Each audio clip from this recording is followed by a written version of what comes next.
Hi, I'm Renée Walker, a mindset mentor, speaker, and lover of all things spiritual. I believe that at our core, we are all spiritually wired for love, peace, success, and abundance. Here on the podcast, we're diving into mindset, wellness, and business, but always through a spiritual lens. Let's just say we're going deep, but we're keeping it light. So let's elevate your life from the inside out, one conversation at a time. Welcome to Spiritually Wired.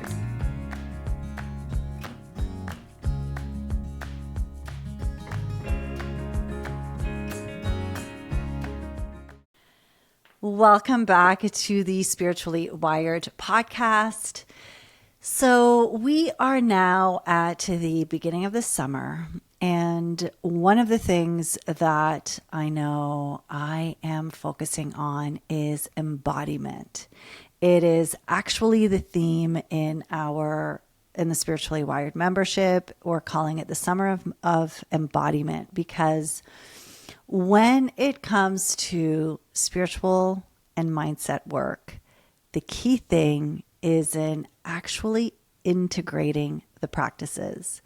So the interesting thing is when we begin often our personal discovery path journey, spiritual path journey, we tend to go through a phase where we are wanting to learn.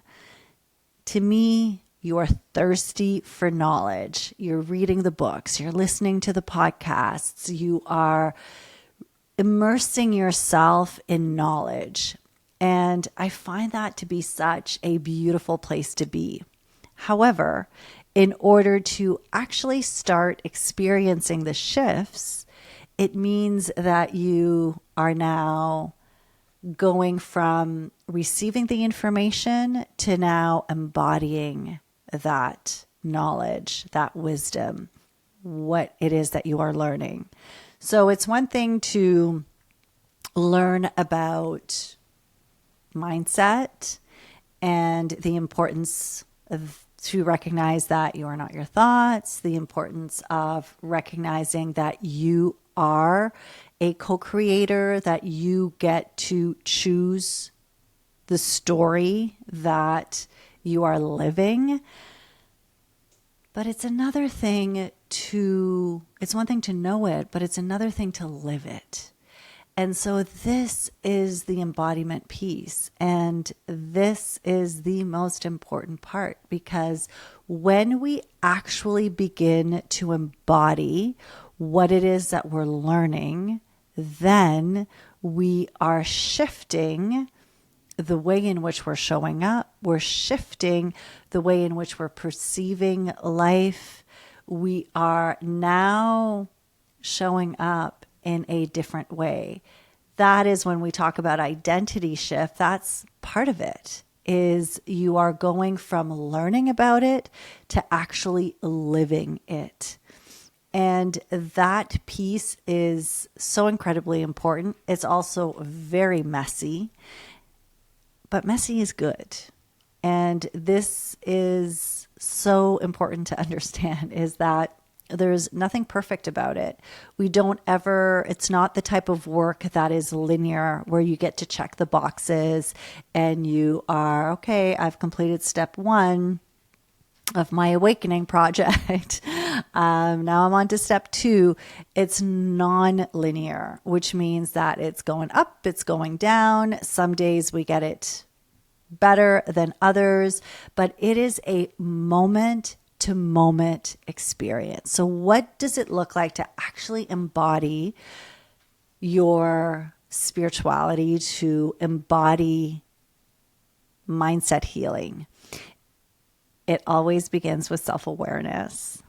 I don't know how many times I've said this in my years of coaching and teaching, but I say it because it's the truth. So we can't change anything that we're not aware of. So first we need to be aware, and we need to pay attention. So we need to practice being in the moment. We need to practice presence, where when you're present, it means that you're not in the future. You're not thinking about the future. You're not ruminating about the past. You're right here in this moment. How do we stay right here in this moment? We pay attention. We are physically in our bodies. We're redirecting the energy from our thoughts into our bodies so that we're noticing. I can feel myself sitting on this chair. I'm aware of my surroundings. I can feel the energy that's flowing through me. I can pay attention to the clothing of the sensation of the clothing on my skin. So we bring awareness to the present moment by paying attention to the sensations that we're experiencing, the feelings that we're having. We're noticing the thoughts that we're having. So otherwise, the thoughts are just in the background, just going.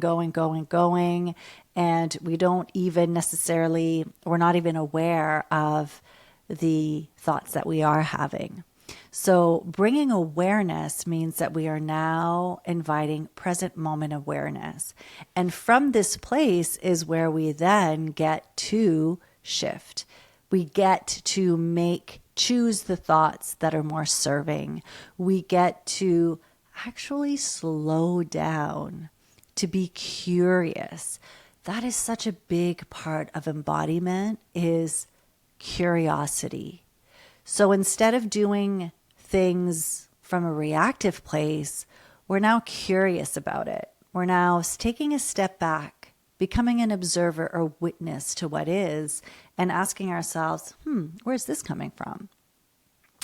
I always say one of my favorite questions is it coming from love or is it coming from fear? Those are the two dual forces at play at all times. Is it coming from love or is it coming from fear?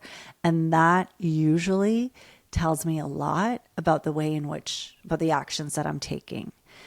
When it's coming from love, it might feel scary. It might feel uncomfortable because I know that I may be pushing beyond my comfort zone, but there is a different quality to it than versus acting from a place of fear, which is more ego place. It's more about staying safe. It's more about being small, not drawing attention, avoiding rejection, or all of the other unpleasant things. So fear feels very different. I'm used to it now because I've taken the time to practice that. And this is when I say embodiment, this is what it is. It's tuning in to what that looks like, feels like within you. Because my experience is always going to be different than your experience. You have your own cues. You have your own internal representation of what certain things mean to you. I can see a blue car and think of the car that we had when I was a kid, and I think of going on vacation, and that just brings joy. While as someone else can see a blue car and have a completely different reaction because that blue car triggers in them a memory of something, an experience that was more painful. So we all have our own lens of how we see the world. And my language, my glossary or index is going to be different than yours. So when we are shifting from the taking in all of the information and learning and reading and doing all of that, when we're shifting from that place into living from that place, part of it is exactly that. We're inviting curiosity. We're in that space of present moment awareness. We're figuring out how we actually play or react, or what our glossary, our index is. And from there, we get to choose how we are going to show up, but we're living it. And the only way to practice embodiment is to slow down. So slowing down does not mean that you are not productive. and again, is something that I've said many times before, but I just want to emphasize that slowing down is not about not being productive. I find that the more I slow down, the more productive I am, because the more intentional I am, the more I'm actually tuned in to my body, the more I'm tuned into my intuition, to what I'm actually being called to do, the more I'm tuned into my emotions, my feelings, the more I'm curious and actually asking myself, where is this coming from? Why am I signing up for this course? Why am I doing this?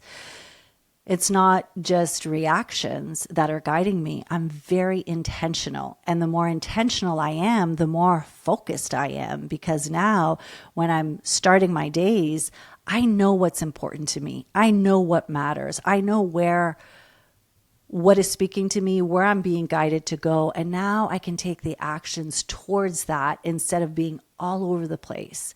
And being all over the place is often where we commend ourselves for being, oh, I'm so good at multitasking and I can do so many different things, but we're more doing from a doing place, right? Instead of doing from that being place.